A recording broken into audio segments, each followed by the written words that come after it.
तो 5 तरह का टोटल फोर्स होता है। कौन कौन सा?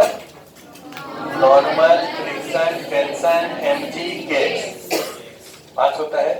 इसमें नॉर्मल कैसे लगाते हैं जान लिए हैं, और टेंशन कैसे लगाते हैं जान लिए हैं। एक बार जरा परीक्षा लेके देखते हैं टेंशन कैसे लगाते हैं, याद है कि नहीं, कितना लोग पास होते हो। ये 10 केजी का ब्लॉक है और एक धागा से अटैच है, छत से बंधा हुआ।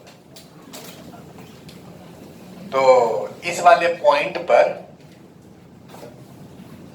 टेंशन किधर होगा?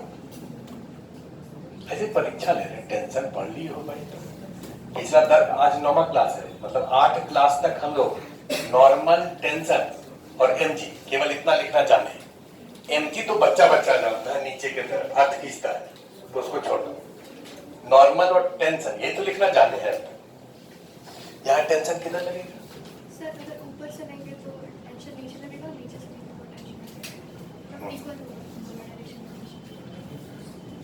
क्या बोलते हैं तुम बताओ? आज बैठो, देखो जगह देखो कहीं। सर उस पॉइंट पर टेंशन ऊपर भी लगेगा। इस पॉइंट पर टेंशन ऊपर भी लगेगा, नीचे भी लगेगा, तो नेट टेंशन का सम करेंगे तो 0 हो जाएगा। तो टेंशन 0 कर दो, 0 मतलब नहीं लगेगा।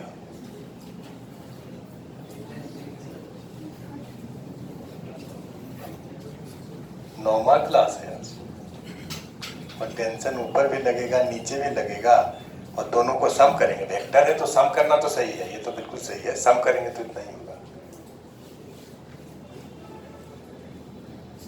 सिस्टम वहाँ से लेके उसको सिस्टम मानेंगे और उसको उधर एसपीडी बनाएंगे तो टेंशन ऊपर ही लगेगा, ऊपर से लेके नीचे वहाँ तक सिस्टम। मतलब ये जो बोले थे वही सही है, कहने का मतलब ये है। हाँ, हम भी इससे सहमत हैं। ये वाला पॉइंट जैसे ये वाला पॉइंट अगर इस इस पार्ट का, ये जो धागा है इसका पार्ट है तो टेंशन ऊपर लगेगा, और ये वाला पॉइंट अगर इस धागे का पार्ट है तो टेंशन नीचे लगेगा। अगर हम पूछते तुमसे कि इतने पार्ट का एफवीडी बनाओ, तो आप कहते देखिए इस पार्ट को अलग से दिखा देंगे, ऐसे ब्लॉक को ऐसे लिख देंगे 10 केजी, और यहां पर टेंशन ऊपर लिख देंगे, टेंशन ऐसे। और अगर कहें ऊपर वाले पार्ट का एफपीडी बनाओ इसका, तो इसको ऐसे बनाएंगे, ये वाला पॉइंट इसके साथ दिखाएंगे, और इस पर टेंशन नीचे ये लगाएगा, तो टेंशन ऐसे लिखेंगे। लेकिन इस टेंशन और इस टेंशन को जोड़ नहीं देंगे, क्योंकि एक्शन और रिएक्शन अलग अलग बॉडी पर होता है, तो दोनों को जोड़ कैसे देंगे? एक बॉडी पर नेट कितना फोर्स है उसको जोड़ सकते हैं, हम पर कितना फोर्स है और तुम पर कितना फोर्स है, दोनों को जोड़ दे। काहे जोड़ दे भाई? अगर इसको सिस्टम ले लोगे तब ना जोड़ोगे। अगर इसको हम इस सिस्टम का पार्ट मान रहे हैं तो टेंशन ऊपर लिखना पड़ेगा, ऐसे टेंशन लगता है। अच्छा बताओ, ये जो पॉइंट है, ये पॉइंट जहां पर धागा ब्लॉक से कांटेक्ट में है, वो किसका पॉइंट है? धागा का कि ब्लॉक का? दोनों का है, दोनों का है ना। इस वाले पॉइंट पर अगर हम ये वाला पॉइंट ब्लॉक का पॉइंट लेंगे तो टेंशन किधर लगेगा? ऊपर। और ये वाला पॉइंट अगर धागा का पॉइंट है तो टेंशन किधर लगेगा? नीचे। यही बात है टेंशन। बोलो यहाँ टेंशन किधर लगेगा?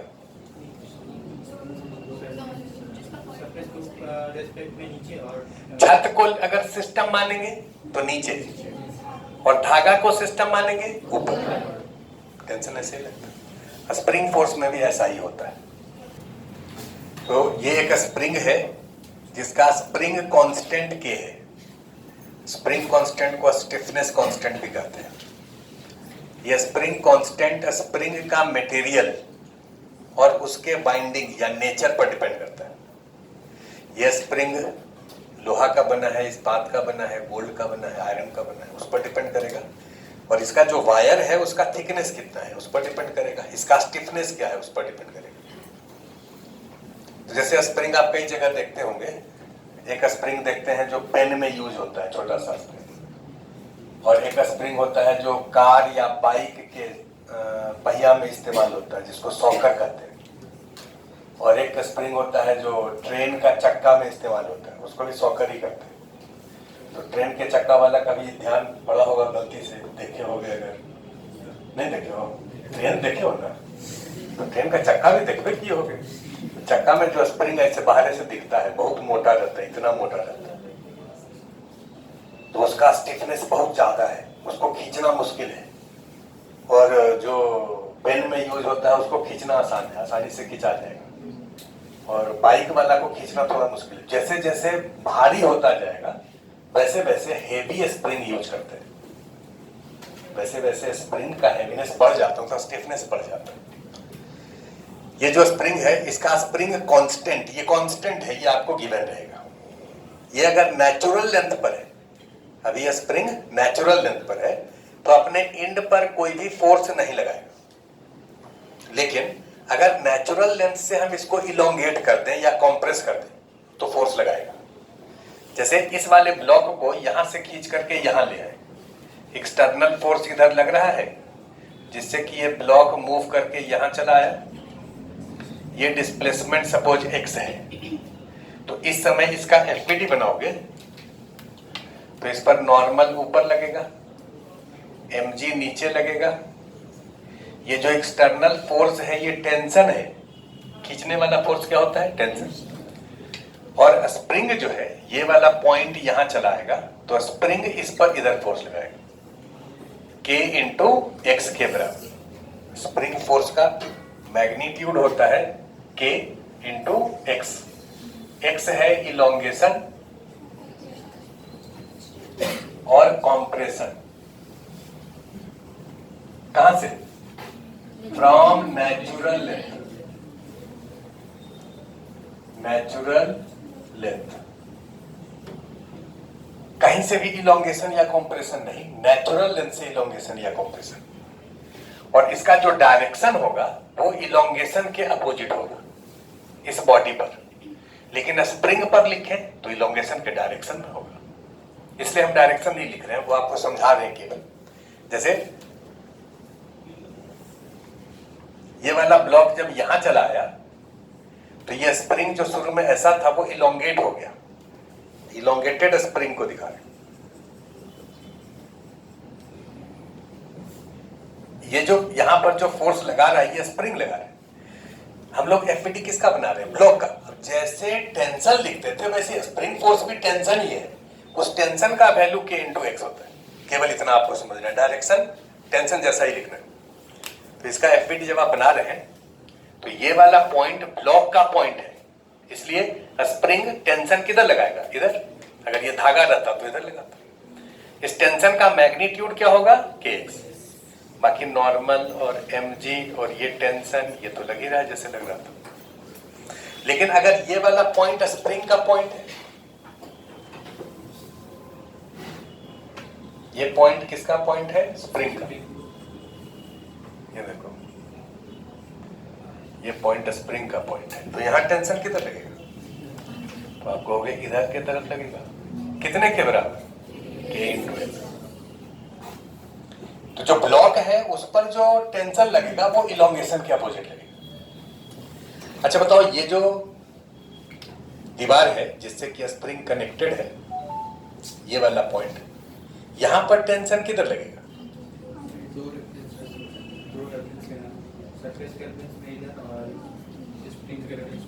हाँ, अगर दीवार को सिस्टम मानेंगे, किसको? तो टेंशन इधर लगेगा, इधर। कितने के बराबर? k into x.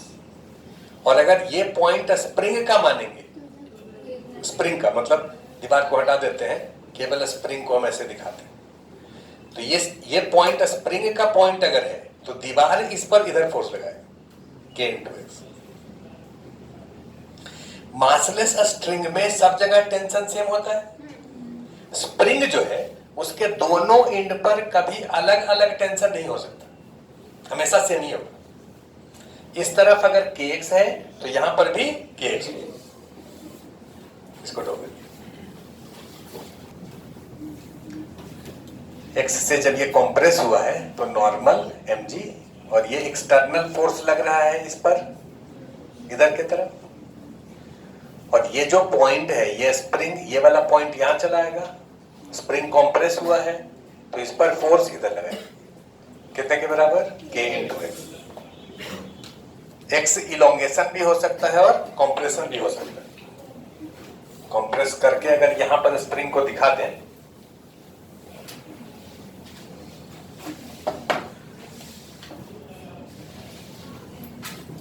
यहां देखो कंप्रेस करके दिखा दें, यह स्प्रिंग कंप्रेस करने से एकदम नजदीक नजदीक हो जाएगा इसका टर्न। ये ब्लॉक यहां चला आया, इनिशियल ब्लॉक का पोजीशन ये था, अभी ब्लॉक का पोजीशन ये है, कंप्रेशन इसका एक्स हुआ है, इधर से हम इसको ढकेल रहे हैं। ये वाला फोर्स किसका फॉर्म है, नॉर्मल का, टेंशन नहीं, टेंशन खींचता है, नॉर्मल ढकेलता है, उंगली से इसको ढकेल रहे हैं तो हम नॉर्मल लगा रहे हैं, ये नॉर्मल है, और ये स्प्रिंग भी इसको ढकेल रहा है, इसलिए इसको टेंशन नहीं कंप्रेशन कहते हैं। कंप्रेशन और नॉर्मल एक ही चीज, कंप्रेशन और नॉर्मल दोनों ढकेलने वाला फोर्स होता है। ये कंप्रेशन कितना है, kx, बाकी नॉर्मल ये सरफेस लगा रहा है, ढकेलने वाला फोर्स n, और इसका वेट mg। ये वाला पॉइंट ब्लॉक का पॉइंट था, इसलिए इधर लिखे कंप्रेशन, लेकिन अगर स्प्रिंग का लिखे, ये देखो स्प्रिंग का एक वेट लिखा है, ये वाला पॉइंट स्प्रिंग का पॉइंट है, तो ये ब्लॉक उसको इधर ढकेलेगा, कितने से, kx से। ये वाला पॉइंट अगर स्प्रिंग का पॉइंट है तो दीवार इधर ढकेलेगा, कितने से, kx से।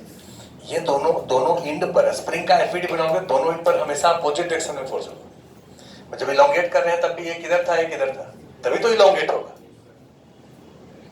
अगर किसी स्प्रिंग पर केवल एक ही तरफ से हम फोर्स लगाए, ऐसे स्प्रिंग को रख दे और इधर की तरफ फोर्स लगाए, खींचे, तो क्या ये इलोंगेट होगा, ये खाली आगे बढ़ेगा, इलोंगेट नहीं होगा।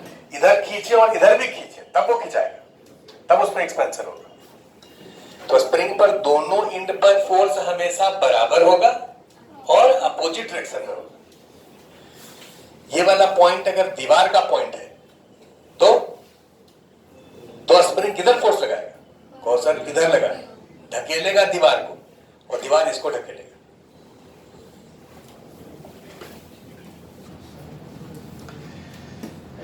ये दो स्प्रिंग है पैरेलल में, इसका स्प्रिंग कांस्टेंट है K1 एंड K2। एक ब्लॉक से इसको कनेक्ट कर दिए M से। इस दोनों स्प्रिंग का अगर ये इक्विवेलेंट है, इसका स्प्रिंग कांस्टेंट सपोज K है, इस दोनों का ये इक्विवेलेंट है, तो ये इक्विवेलेंट स्प्रिंग कांस्टेंट K कितने के बराबर होगा,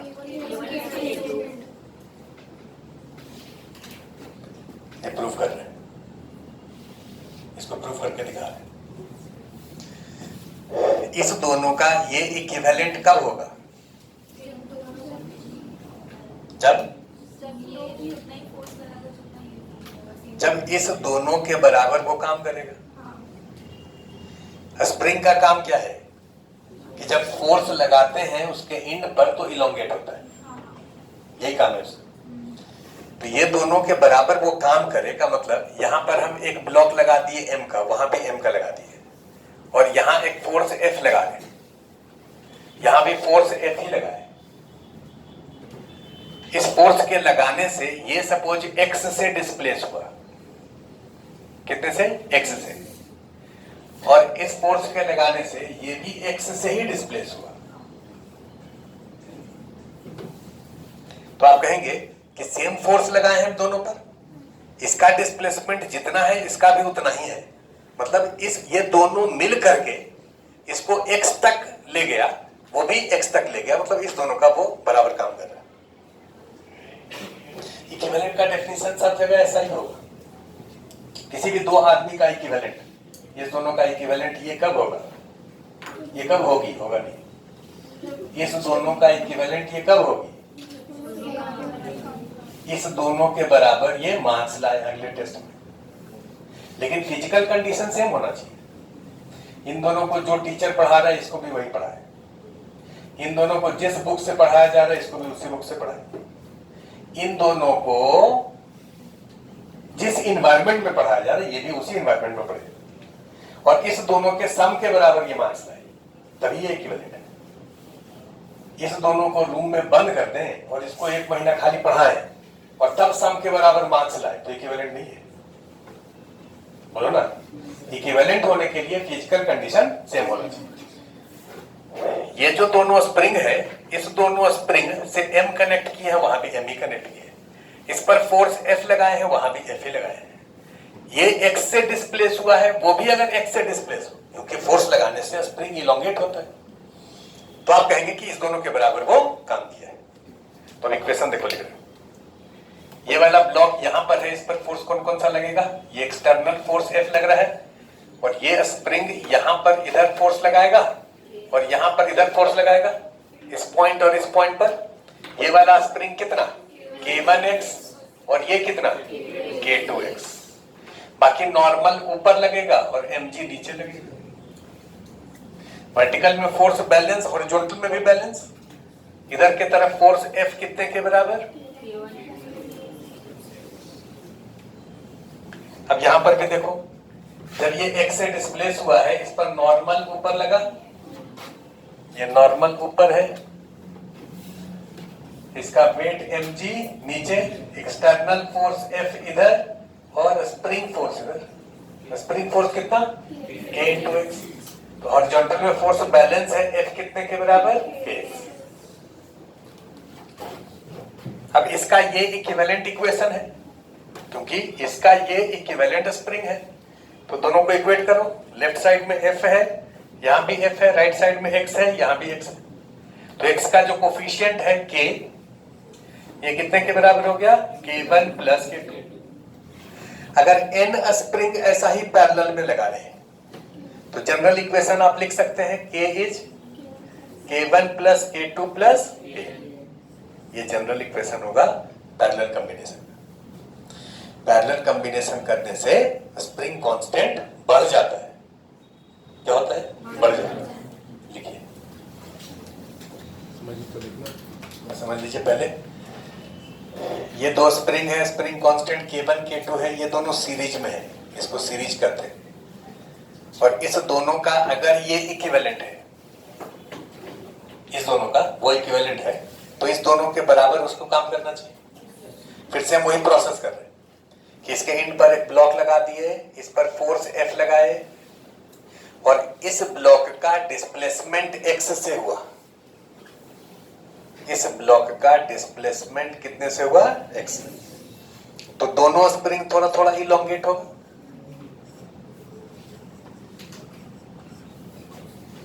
ये वाला स्प्रिंग का ये जो पॉइंट है ये थोड़ा सा बढ़ जाएगा, यहां चला आएगा, और ये वाला स्प्रिंग का पॉइंट यहां चला आएगा।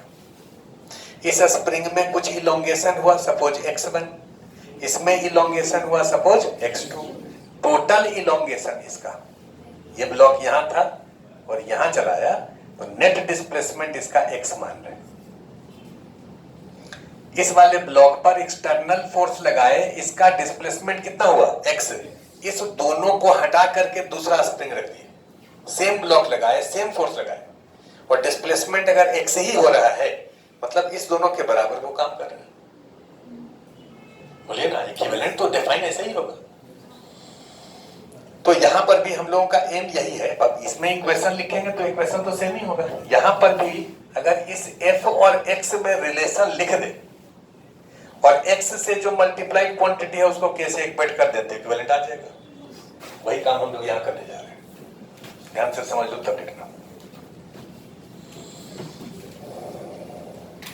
अच्छा, इसका डिस्प्लेसमेंट X हुआ है, ये यहां पहुंचा, यहां पर इसका FVD तो बना ही लेंगे हम लोग। इस वाले पॉइंट पर FVD बनाएंगे तो एक्सटर्नल फोर्स ये वाला इधर लगेगा, नॉर्मल ऊपर लगेगा, mg नीचे लगेगा, और स्प्रिंग फोर्स इधर लगेगा। ये स्प्रिंग फोर्स इधर कितने के बराबर,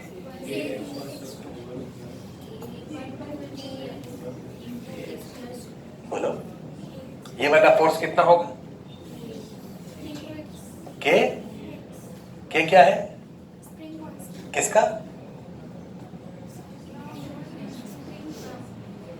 इसका तो K2 है।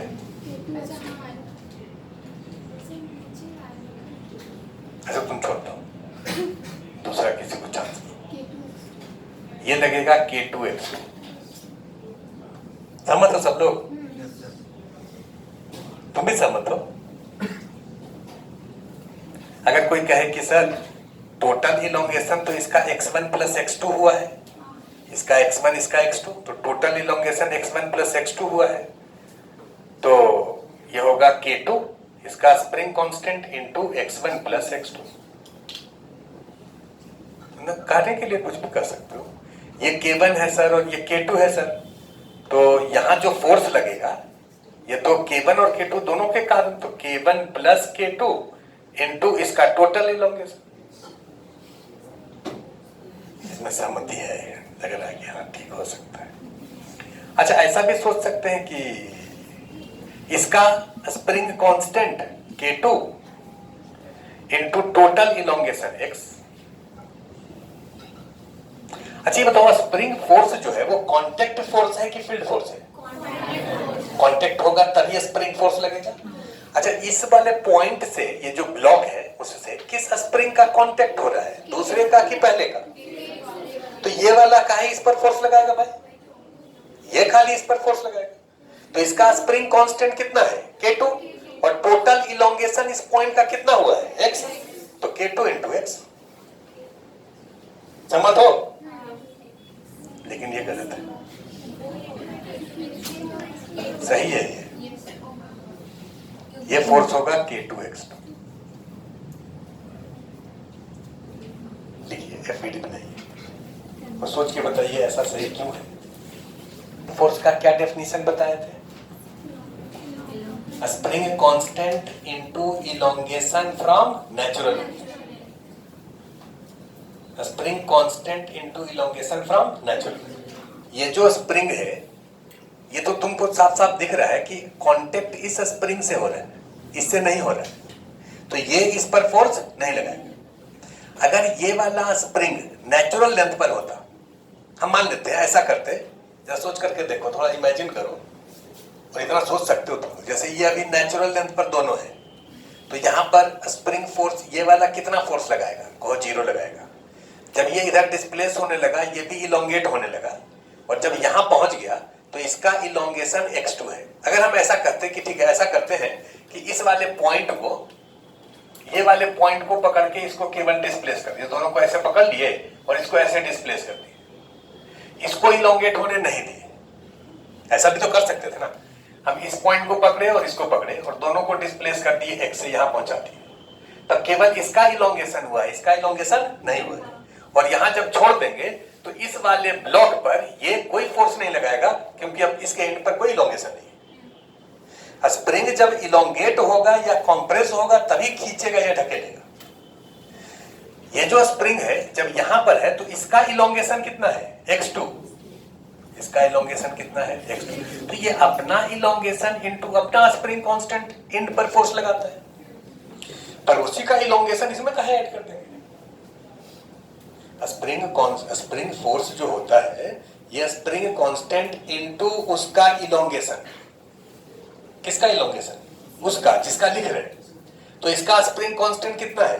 K2, और इसका इलोंगेशन कितना है? x2। तो ये फोर्स लगाएगा K2X2। समझ आया? ये बहुत बड़ा कंफ्यूजन है, दूर दूर तक लोगों को कंफ्यूजन रहता है ये, इसलिए ये बताना जरूरी था।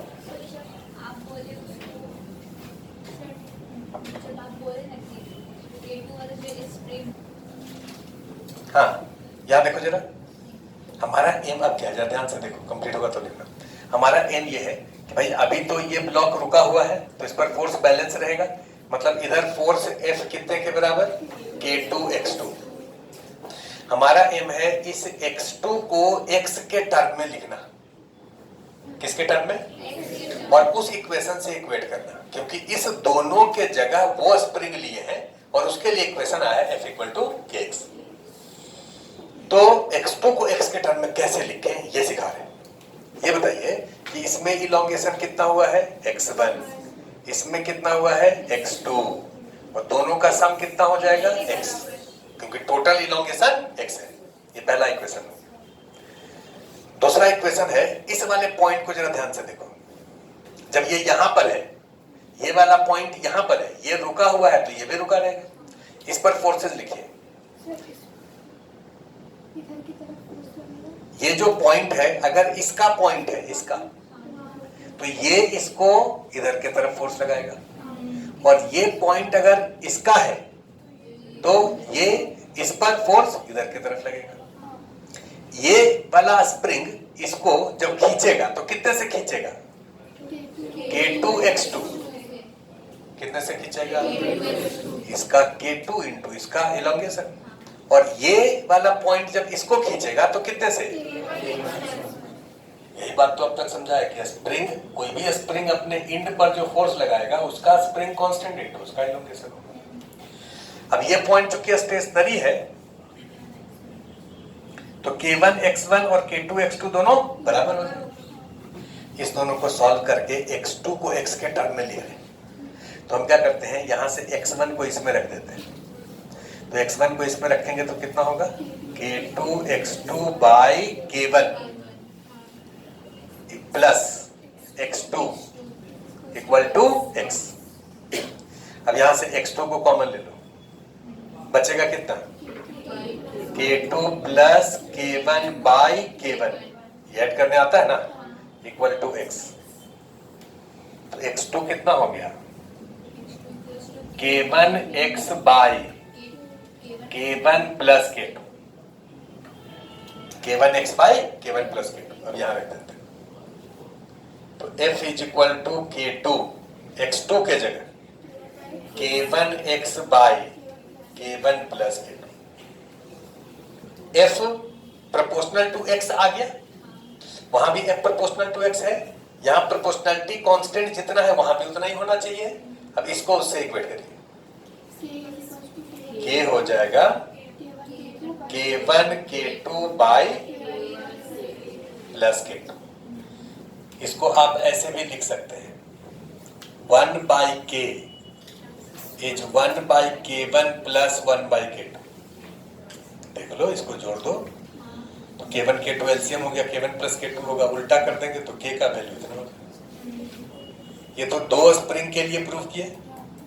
अगर n स्प्रिंग सीरीज में रहेगा तो आंसर होगा 1 by K1 plus 1 by K2 plus 1 by Kn। ये आंसर होगा सीरीज कॉम्बिनेशन।